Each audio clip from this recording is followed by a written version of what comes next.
difference, though, between, I guess, how are you justifying using a 2003 law that was designed to help military families for this purpose, where you're now helping bail out people who took out loans and cannot pay them? Do you view people who can't pay their debt as heroes, like those who are in our armed services and were fighting after 9/11? Yeah. So what are people supposed to do? They want to get a degree. They're being told that's the right thing to do.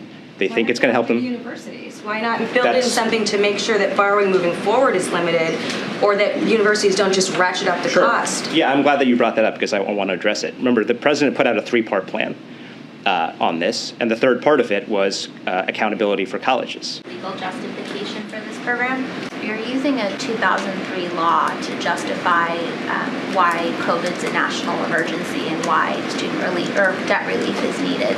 What's your response to critics that say that that's a stretch in the law? And do you plan, or does different agencies that are involved here plan to put out more legal justification for why this is okay?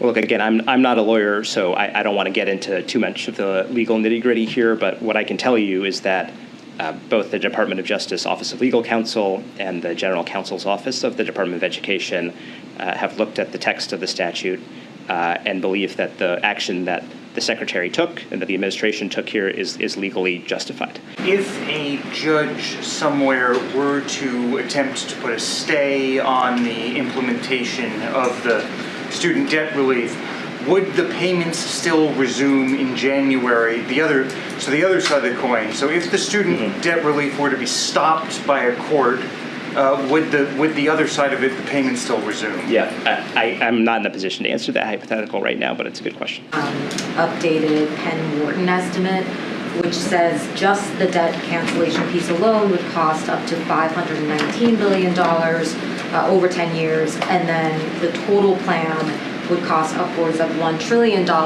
Obviously, there is a significant gap between the $24 billion per year that you're citing, or $240 billion over 10 years. Just wanted to give you the chance to walk us through why we might see that difference in the two models. I know it just came out today, and I didn't have too much time to look carefully into it, but I got a chance to skim it. My view is that there's a couple of things. Right off the top, getting to that $1 trillion, they have a massive range on estimating. It seems to be somewhat speculative, and clearly the top end of the range. And look, estimating the cost of forgiving certain debt is more complicated than just looking at the face value of the debt that's being canceled. If the face value of their debt is $10,000 and you cancel it, it's not reasonable to say that the cost of that is $10,000 because you were sitting here collecting $0 on that. The Education Department has the best data on it, so we feel confident in our numbers. We've seen courts push back. In this case, you have people who are really excited and really making plans with this money that they think they're going to save. And what's your response to them? Are you preparing for a legal challenge?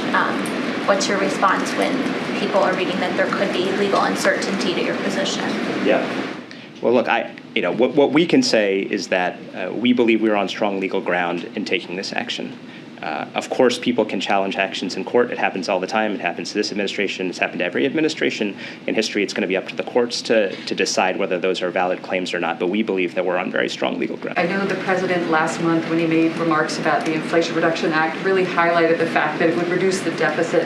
And if a larger percentage of the student borrowers end up availing themselves of this program, it would cost $320 billion, right? If you had 100% uptake essentially over 10 years, and that's the goal.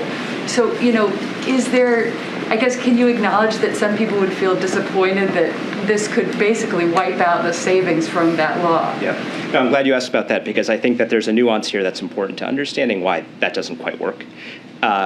So when the budgetary score comes out for this proposal, like I talked about, as a result, in our view, the thing that we should compare that score to is not just the first 10 years of the Inflation Reduction Act, it's at least the first 2 decades of it, and maybe the lifetime impact of that.